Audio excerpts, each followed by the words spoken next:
मत ना भुलाना, मनवा प्रभु के सदा गीत गाना, मनवा प्रभु के सदा गीत गाना।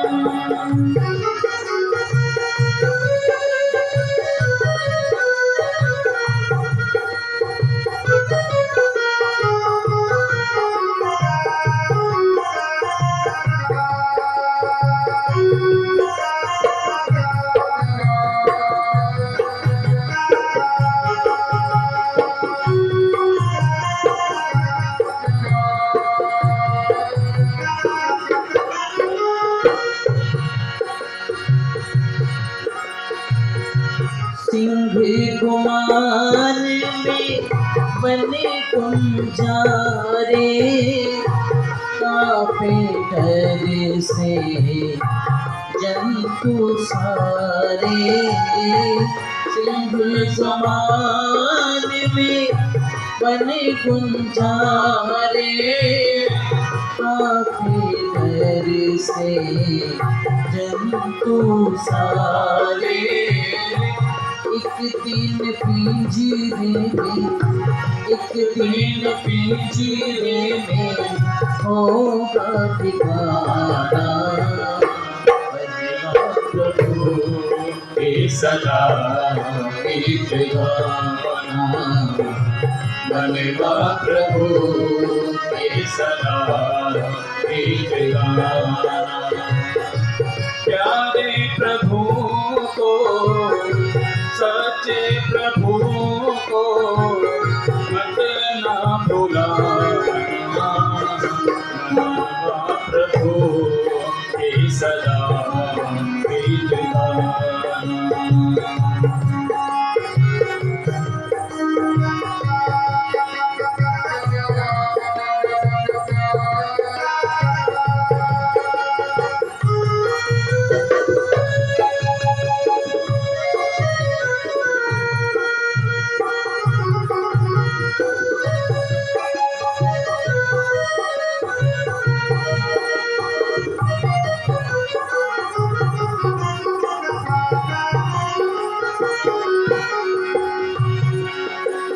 और आगे बड़ी सुंदर बात कही, पहली पंक्ति बड़ी सुंदर कही, कहा कि सिंह गुमान में वन गुंजारे, कांपे डर के जंतु सारे, लेकिन एक दिन पिंजरे में होगा ठिकाना। आगे कहा, कोयल बाग में कूकू बोले, मृग खुशबू में वन वन डोले। कोयल बाग में कूकू बोले, मृग खुशबू में वन वन डोले। काली शिकारी का, काली शिकारी का बने फिर निशाना, मनवा प्रभु के सदा गीत गाना, मनवा प्रभु के सदा गीत गाना। प्यारे प्रभु को, प्यारे प्रभु, प्यारे प्रभु को मत ना भुलाना, मनवा प्रभु के सदा गीत गाना।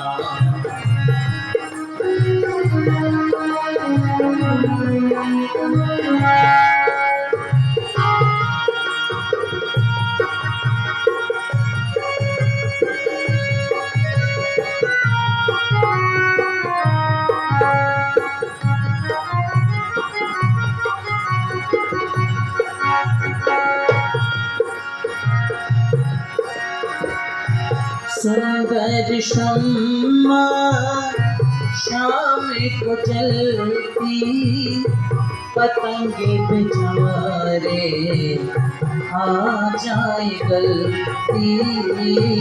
सुंदर शम्मा शाम को चलती पतंगे बेचारे आ जाए गलती रघुवीर वीर भाई रघुवीर वीर भाई जने परवाना मनवा प्रभु के सदा दीवाना मनवा प्रभु के सदा दीवाना प्यारे प्रभु को सच्चे प्रभु को प्यारे प्रभु को कभी ना भुलाना मनवा प्रभु के सदा दीवाना मनवा प्रभु के सदा दीवाना मनवा प्रभु के सदा दीवाना।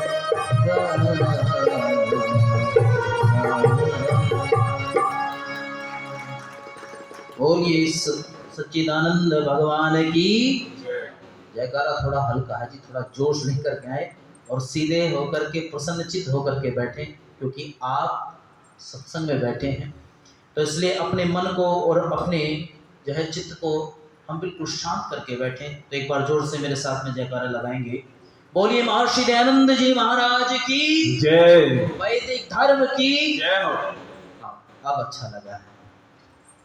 आर्य समाज सेक्टर 9 के इस वेद प्रचार महोत्सव कार्यक्रम में उपस्थित आर्य जगत के उद्भट विद्वान वेद मनीषी आदरणीय आचार्य जी, इस समाज के सुयोग्य धर्माचार्य, आदर और सम्मान के योग्य अग्रज भ्राता आचार्य जयवीर जी वैदिक और बहन आवृत्ति जी, और हमारा जो संगीत पर साथ दे रहे हैं आदरणीय श्रीमान सुलेख आर्य जी, भाई गोविंद जी, इस समाज के बहुत ही सुयोग्य आदरणीय प्रधान जी, मंत्री जी, कोषाध्यक्ष जी, सम्मुख बैठे सभी आर्यभद्र पुरुषों, वंदना एवं पूजा की योग्य मातृशक्ति।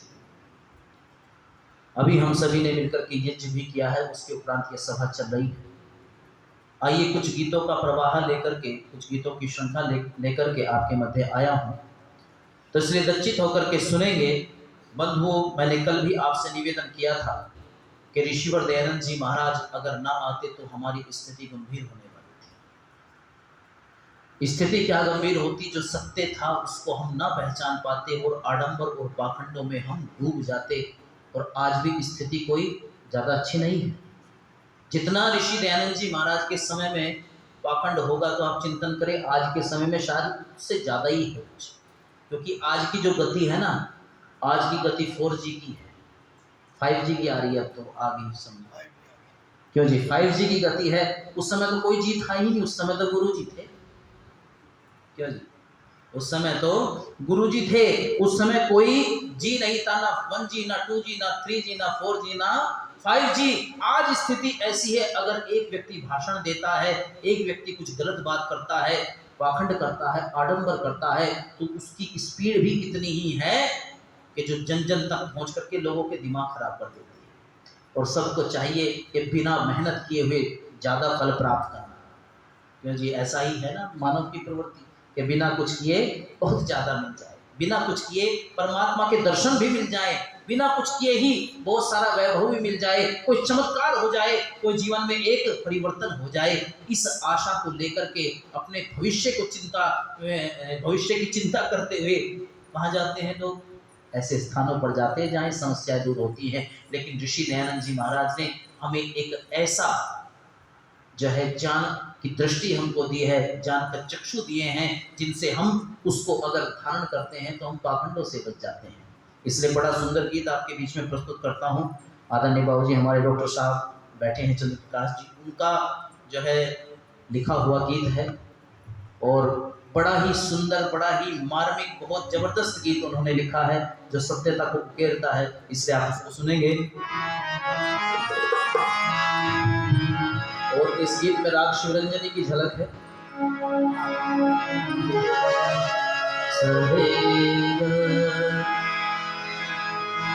म सा रे ग प ग रे सा। दुनिया में कितने ही महापुरुष हुए हैं, लेकिन जैसे ऋषि वरदानंद जी महाराज हुए ऐसा कोई दूसरा देखने को नहीं मिलता। हुए महापुरुष हुए महापुरुष जहान में लाखों, हुए महापुरुष जहान में लाखों, कोई न ऋषिवर जैसा, कोई न ऋषिवर जैसा, कोई न ऋषिवर जैसा। आप भी मेरे साथ में बोले, आनंद लेंगे जो भी ऋषि से प्यार करते हैं। कोई महापुरुष जहान में लाखों, कोई न ऋषिवर जैसा, देव दयानंद जैसा, देव दयानंद जैसा।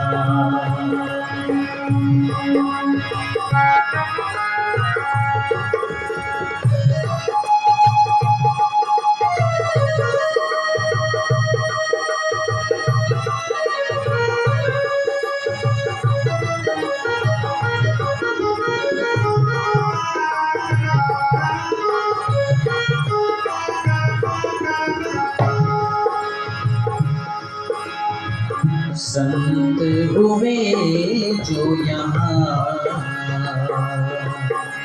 जितने भी संत हुए हैं, जितने भी महापुरुष हुए, सभी के विषय को, सभी के जीवन को देखा तो क्या प्रतीत हुआ, क्या आकलन किया गया? संत हुए जो यहाँ, दे गए पंथ नया, संत हुए जो यहाँ, दे गए पंथ नया, मतो फिर में देश, मतो फिर में बता देश, यह संगठन इसका टूटना,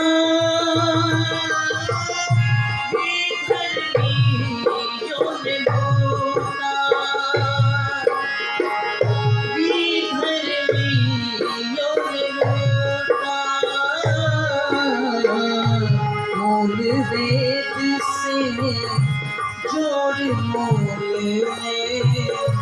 मूल वेद से जोड़ मूल ने कर दिया पहले जैसा, कर दिया पहले जैसा, देव दयानंद जैसा। हुए महापुरुष जहान में लाखों, कोई न ऋषिवर जैसा, कोई न ऋषिवर जैसा, कोई न ऋषिवर जैसा।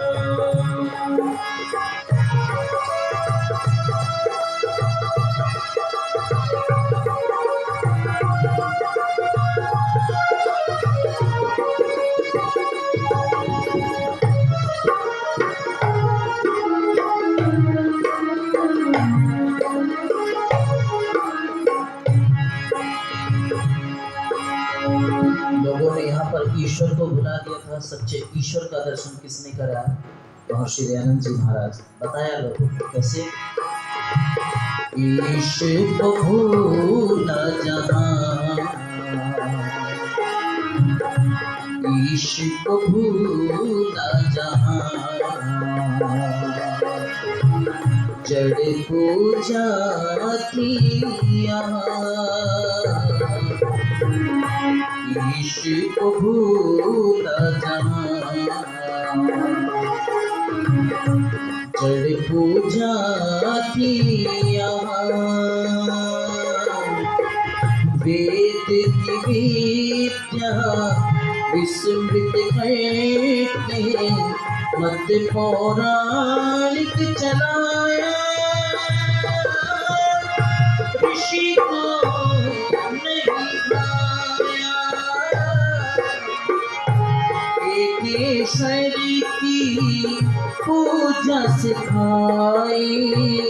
एकेश्वर की पूजा सिखाई। लिए बिन खेला पैसा, कोई ना ऋषि पर जैसा, कोई ना ऋषि पर जैसा।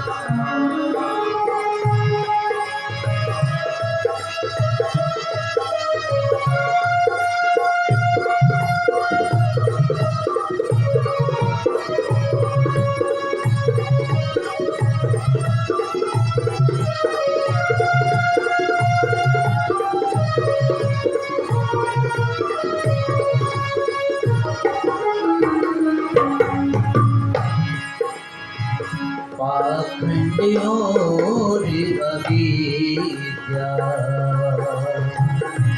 पाखंडियों अविद्या, भूले हवन संध्या। पाखंडियों अविद्या, भूले हवन संध्या। तिमिर नाश कहे जान पाने से, नया प्रभाति उगाया। सत्य मार्ग दिखाया, शिरोधार्य की गुरु की आजा। शिरोधार्य की गुरु की आजा। किया धर्म का पेशा, देव दयानंद जैसा, देव दयानंद जैसा। होवे महापुरुष जहान में लाखों, होवे महापुरुष जहान में लाखों। कोई न ऋषि वर जैसा, देव दयानंद जैसा, देव दयानंद जैसा।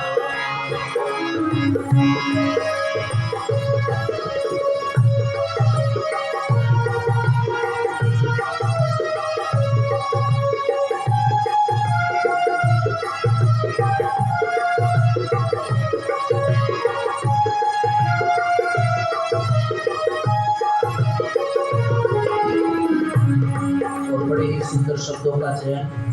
कैसे ऋषिवर थे, उनका जीवन कैसा था, और जीवन में उनका कितना तप और कितना तेज उनके जीवन में झलकता था।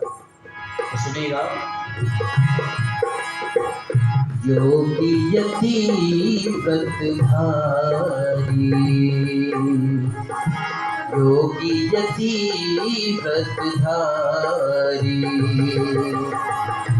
आदित्य ब्रह्मचारी, योगी यति व्रतधारी, आदित्य ब्रह्मचारी, ईश्वर भक्त मनसी तपस्वी, त्यागी और परोपकारी, जाए चंद्र बलिहारी, जीवन अर्पित करके सर्वहित, जीवन अर्पित करके सर्वहित, वचन निभाया ऐसा,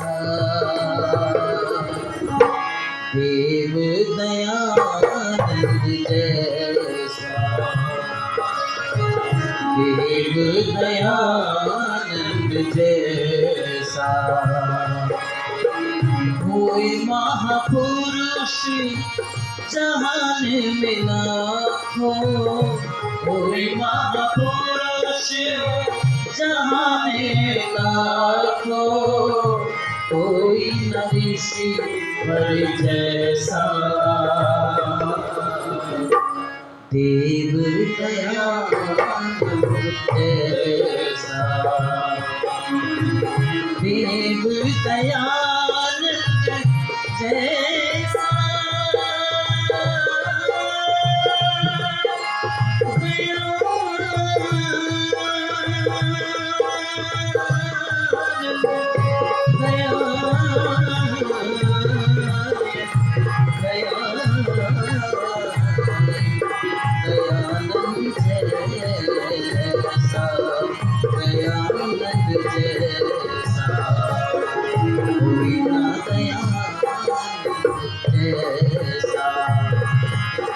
कोई न ऋषिवर जैसा, कोई न ऋषिवर जैसा।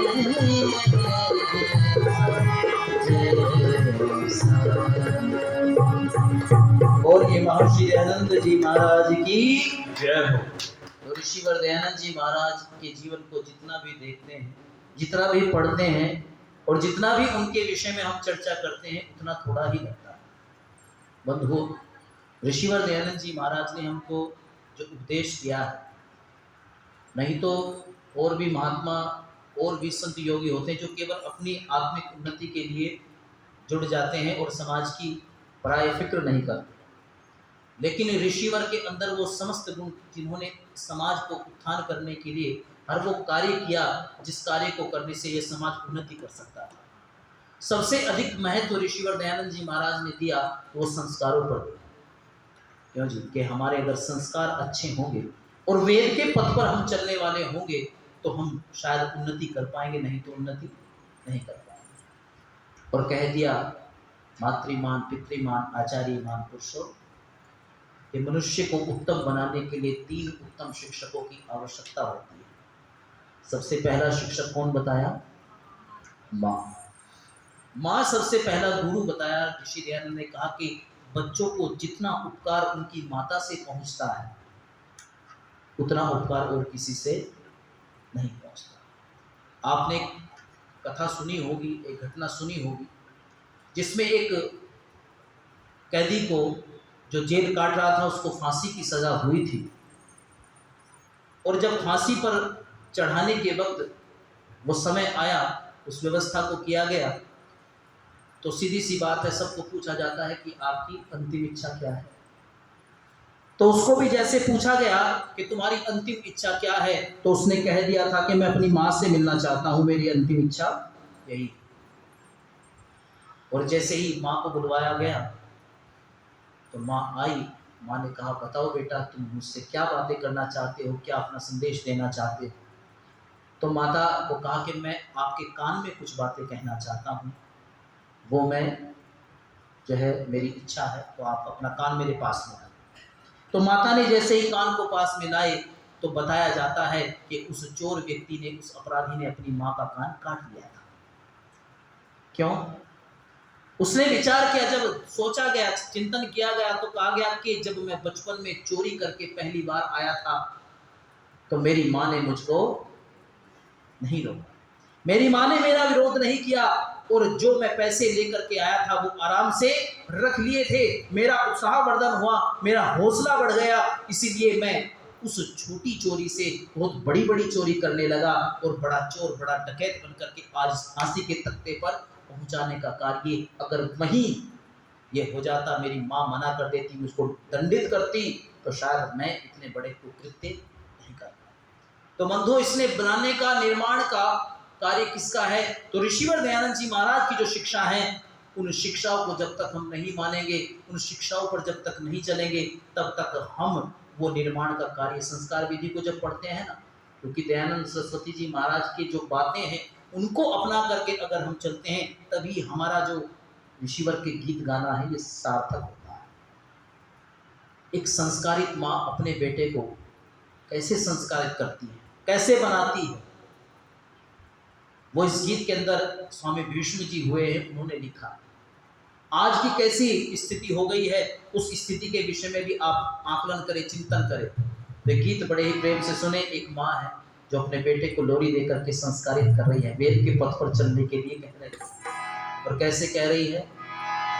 जी माँ बच्चे को लोरी दे रही। एक एक शब्द सुनेंगे जिससे बनता है, निर्माण होता है। जब बचपन से ही वो घुट्टी मिलती है तो वो पूरी आयु कार्य करती है।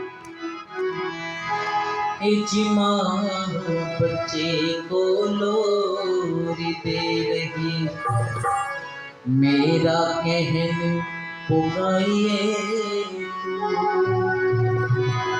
मेरी कोख सफल करना,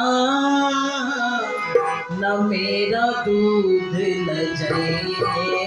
ओ माँ बच्ची को लोरी दे रही, मेरा कहन पुकारिए, तो मेरी कोख सफल करना, न मेरा दूध ल जाए। तो माँ बच्ची को लोरी दे रही।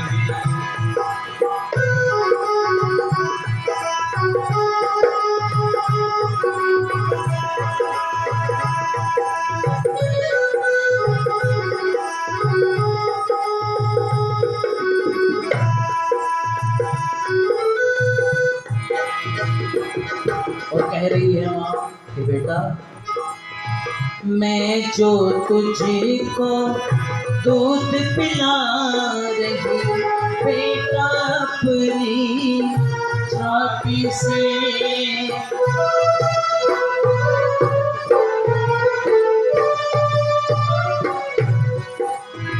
मैं जो तुझको दूध पिला रही, बेटा अपनी छाती से, एक दिन तुझे लड़ाऊंगी, शेर में भालू हाथी से, और मैं तुझे लड़ाऊंगी बेटा, कभी किसी को हाथी से, परंतु विरोध नहीं करना किसी वेद धर्म के साथी से, पी के दूध की समर में खून की धार बहाइए, तो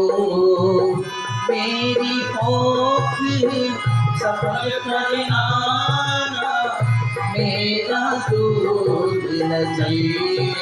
तो माँ बच्चे को लोरी दे रही, मेरा कहन पुकारिए, तो माँ बच्चे को लोरी दे रही।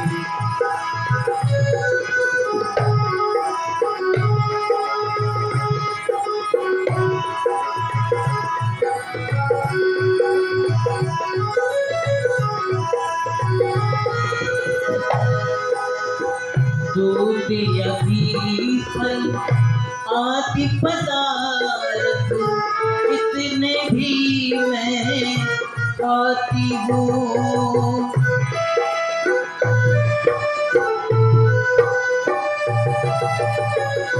उनको खाकर तेरे लिए बड़ा सुंदर दूध बनाती हूँ। दूध पिलाकर लोरी देकर फिर तुझे मैं सुनाती हूँ। फिर झूले में बिठा के तुझको झुलाती और हिलाती हूँ। फिर झूले में बिठा के तुझको झुलाती और हिलाती हूँ। यहाँ भी माता संदेश दे रही है अपने पुत्र को कि जैसे बेटा मैं तुझे झूले में झुला रही हूँ, जैसे मैं तुझे इस पालने में झुलाती हूँ बेटा, ऐसे ही तुझे अपने जीवन में योद्धा बन करके समरांगण में जा करके न्यू शत्रु से निहिलाइए तो मेरी खोज सबल करना मेरा जाइए तो माँ बच्चे को लोरी दे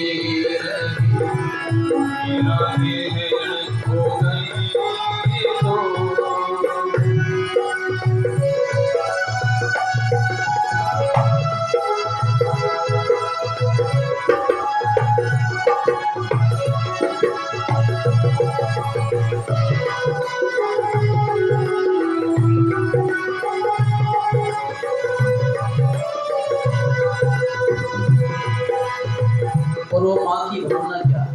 आज जब किसी से पूछते हैं आप अपने बच्चों को क्या बनाना चाहते हैं, तो सीधी सीधी सी बात है, सबका उत्तर मिलता है। कोई कहेगा डॉक्टर बनाएंगे जी, कोई कहते हैं इंजीनियर बड़ा बनाएंगे, कोई कहते हैं बड़े वकील जज बनाएंगे, कोई कहता है साइंटिस्ट बनाएंगे, कोई सबके अपने अलग अलग विचार हैं। लेकिन बहुत कम ऐसे समाज में लोग हैं जो ये कहते नहीं जी, वेद ने आदेश दिया मरो भव, मनुष्य बने पहले मनुष्य बने, उसके बाद में जो कुछ भी बने वो मुबारक है, उनकी शुभकामनाएं, जो चाहे बन जाए।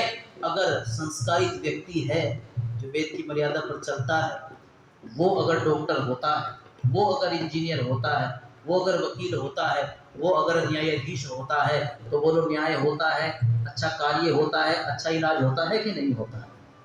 अगर वो हो तो बड़ा डॉक्टर, लेकिन उसके जीवन में दया, उसके जीवन के अंदर वो वैदिक मर्यादा ना हो, तो वो लोग किडनियां निकाल करके बेचने में समय लगता है क्या।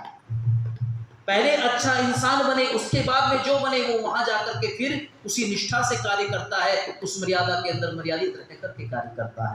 इसलिए संस्कारित होना जो ऋषिवर ने कहा वो हमें बहुत अति आवश्यक है, और बहुत ज़्यादा इसकी आज भी आवश्यकता है, जिससे संतति ऐसी बने जो समाज को एक अच्छा मार्ग दिखा सके, खुद अच्छे मार्ग पर चल सके। तो माँ कहती है मैं क्या बनाना चाहती हूँ, उसकी भावना है, वो क्या कह रही है, मैं चाहती हूँ बेटा मेरा हनुमान सा वीर बने।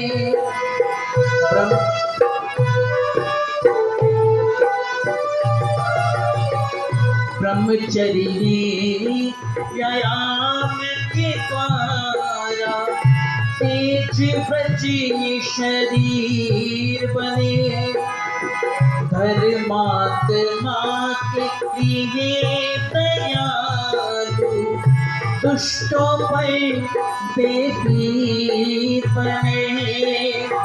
मैं चाहती हूँ आज मेरा सुध भारत की तकदीर बने, काट काट कर बलि वेदी पर शत्रु सर को चढ़ाइए तो मेरी करना मेरा न जाइए तो लोरी दे रही देश के अंदर धर्म करम के सारे बंधन टूट रहे।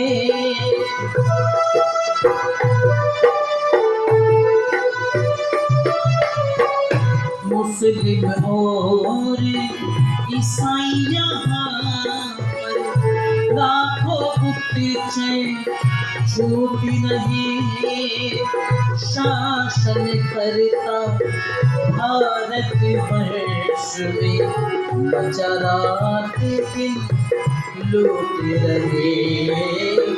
इनसे मिटा कर अपनी गाथा रेशम से लिखवाइए तो मेरी कोख सफल करना न मेरा दूध जाइए ओ माँ बच्चे को लोरी दे रही माँ बच्चे को लोरी दे रही। तो ऐसे पहले जैसे हनुमान को अंजना ने लोरी दी होगी, आज क्या चाहते हैं, मैंने निवेदन किया था, आज चाहते हैं कि हम बड़े से बड़े पैकेज को प्राप्त कर लें, धन अधिक से अधिक हमारे पास में हो जाए, अधिक से अधिक संपत्ति हमारे पास हो जाए। आज जब पूछते हैं क्या बनाना चाहते हैं, उस सीधी सी बात है, नोट छापने की मशीन बनाना चाहते हैं। पर ध्यान देना बंधुओं, नोट छापने की मशीन या कोई भी अगर आप उपकरण की तरह बनाना चाहते हैं तो मशीन जो है वो संवेदनाओं से हीन होती है। उसमें अपने का हाथ आ जाए चाहे गैर का हाथ आ जाए वो तो छोड़ने वाली। कई बार तो पिताजी को मार देते हैं बच्चे, ऐसे संस्कारी हैं। देखते हैं कि पिताजी की सरकारी नौकरी है और साल चल रहा है 59, 60 में रिटायरमेंट है, एक साल पहले ही पिताजी को। ऐसी मानसिकता के लोग, ऐसी घटनाएं मैं आपको बता सकता हूँ। ये क्या है कि आज अगर हमने ध्यान नहीं दिया तो कल को हमें ही उसका परिणाम झेलना पड़ेगा, और झेल रहे हैं बंधु। ये ऋषियों ने कोई ऐसे ही नहीं चिंतन किया इस विषय के ऊपर। अभी कुछ दिन पहले की बात है कि माताजी की मृत्यु हुई, पिताजी ने संदेश किया, बेटे दोनों जो है बाहर रहते हैं, विदेश में रहते हैं, तो उनको संदेश जैसे दिया, बेटा तुम्हारी माताजी की मृत्यु हो गई है। तो एक दो दिन में वैसे ही जो है जल्दी जल्दी उनके लिए जो है छोटा बेटा आ गया। पिताजी ने देखा कि बेटा तुम आए हो, बड़े भैया क्यों नहीं आए? तो बेटे का उत्तर देख लो आप कितना अच्छा है। बेटा कहता है, पिताजी बड़े भैया ने ये कहा है कि माँ मरी है तो तुम जाओ, और पिताजी मरेंगे तो मैं जाऊंगा। आकलन करना, माँ मरी है तो बड़े भैया ने ये कहा है कि अब तो तुम चले जाओ, काम बहुत ज्यादा है, व्यस्तता बहुत ज्यादा है, स्थिति जाने की नहीं है, इसलिए तुम हो आओ, जिस दिन पिताजी मरेंगे मैं आ जाऊंगा, तुम यही रहना। तो लोग बताते हैं, तो ये घटना है कि पिताजी ने भी आत्महत्या कर ली और पत्र में लिखते, लो बेटा तुम भी अभी आ जाओ, एक तरफा निपटा जाओ, जो कुछ है वो बेच करके चले जाओ। ये अधिकारियों की बात है जिन्होंने जीवन में हमेशा पैसा ही कमाया और हमेशा जीवन के अंदर सरकारी सेवाएं दी हैं, ये उनके। बंधुओं, एक घटना मेरे सामने आई, मैंने सुनी, किसी व्यक्ति ने बताई, और उस घटना का एक व्यक्ति ने जो वहाँ के पास के थे उन्होंने उसका वीडियो भी भेजा। एक पुत्र अपनी पत्नी को लेकर के घूमने के लिए निकल पड़े।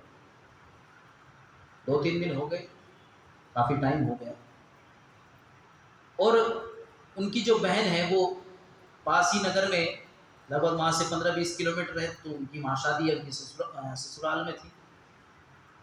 उनको किसी ने सूचना नहीं दी, तो वो लड़की जो थी, क्योंकि बेटियां तो बेटियां होते हैं, बेटियों के मन में माता पिता के प्रति जितना प्रेम भाव होता है वो उसकी कल्पना हम लोग नहीं कर सकते। तो उस बेटी के मन में ऐसा आया, उसको कोई ऐसा स्वप्न में आया, उसका जो अनुभव है, क्योंकि हम जिसके विषय में अधिक सोचते हैं उसके विषय में कुछ ना कुछ हमारे चित्त में चलता रहता है, ऐसे स्वप्न आदि भी हमें दिखते हैं।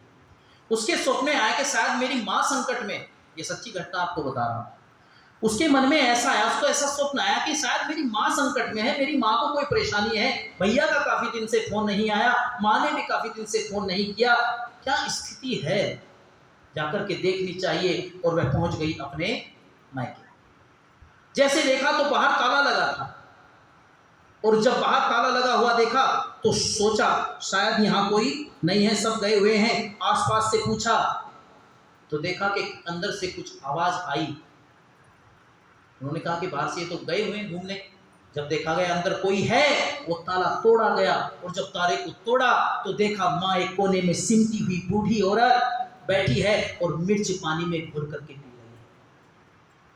उसकी स्थिति देख करके वो लड़की इतनी रोती है कि मेरी माँ की क्या स्थिति बना दी, मेरी माँ को कैसा बना दिया। सिकुड़ी कई दिन की भूखी बैठी है, वो कहती है बेटा मुझे तेरा भैया बंद कर गया, बाहर से ताला लगा करके चला गया, बाहर से मुझको ऐसी स्थिति, और खाने पीने के लिए कोई सामान नहीं, अंदर एक कमरे में मुझे 5 दिन हो गए हैं, और 5 दिन से ये मिर्च हल्दी नमक मिर्च नमक ये घोल घोल करके पी रही।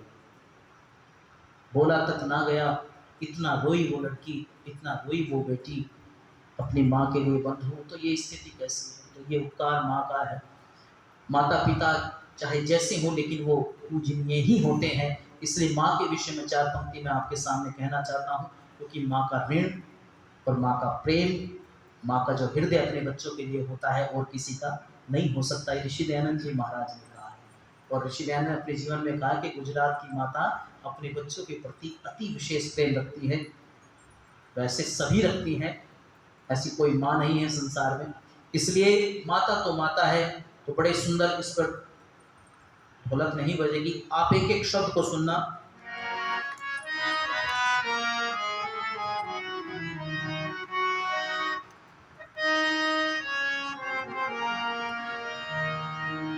सबसे सुंदर सबसे प्यारी है ये देन विधाता की, जन्मता तेरी पालन करने वाली प्यारी माता जी, जन्मदा तेरी पालन करने वाली प्यारी माता जी। वो समय याद करना बचपन का। थपक थपक कई लोरी देकर सुख से मुझे सुलाती थी, थपक थपक कई लोरी देकर सुख से मुझे सुलाती थी, पकड़ पकड़ कर उंगली मेरी चारों ओर घुमाती थी, पकड़ पकड़ कर उंगली मेरी चारों ओर घुमाती थी। रोने की आवाज कहीं से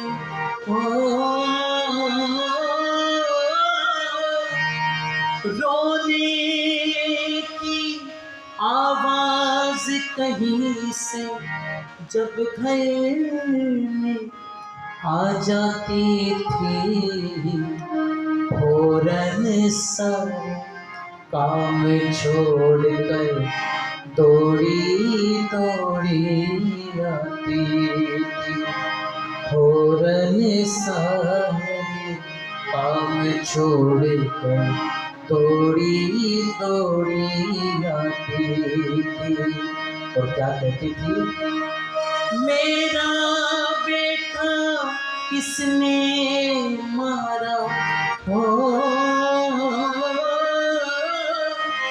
मेरा बेटा किसने मारा, कहकर गोद उठाती थी, चूम चूम कर मुखड़ा मेरा पुलकित मुझे बनाती थी, चूम चूम कर मुखड़ा मेरा पुलकित मुझे बनाती थी।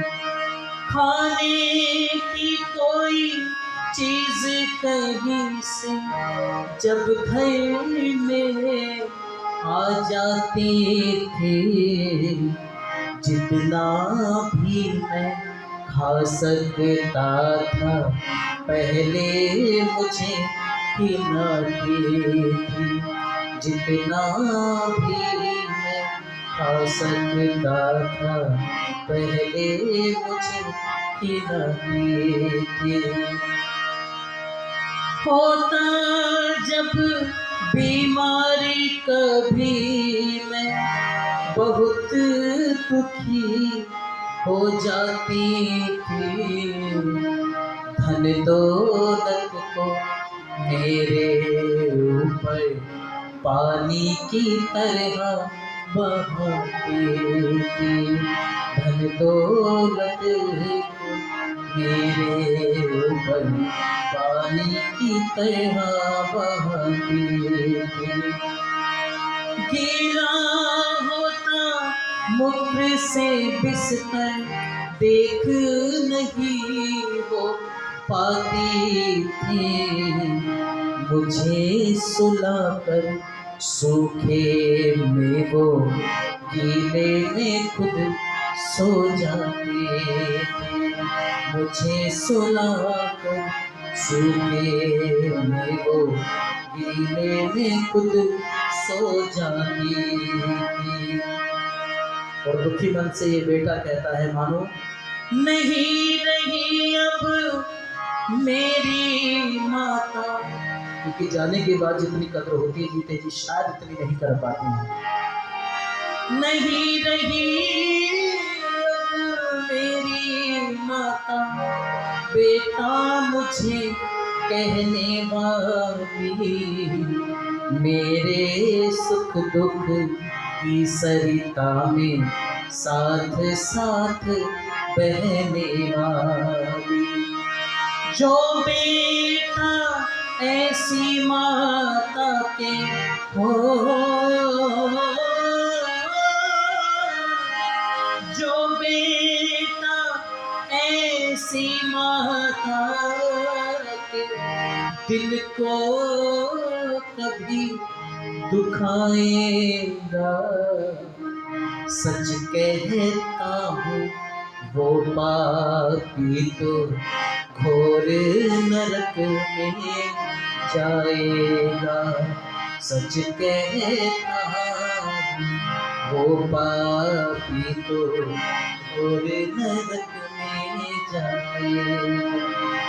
सबसे सुंदर सबसे प्यारी है ये दिल विधाता की, जन्मदात्री पालन करने वाली प्यारी माता जी। तो इसलिए अपने बड़ों का, अपने माता पिता का हम जितना सम्मान करें, तो सम्मान कौन करेगा? जो संस्कारित होगा। और संस्कारित कौन होगा? जो ऋषिवर दयानंद जी महाराज और वेद पथ पर चलने वाला होगा। तो इसलिए ऋषिवर की बातें माने और अपने जीवन का उद्धार करें। एक बार मेरे साथ मिलकर के जयकारा लगाएंगे, बोलिए महर्षि दयानंद जी महाराज की जय हो। आगामी कार्यक्रम इति ओम।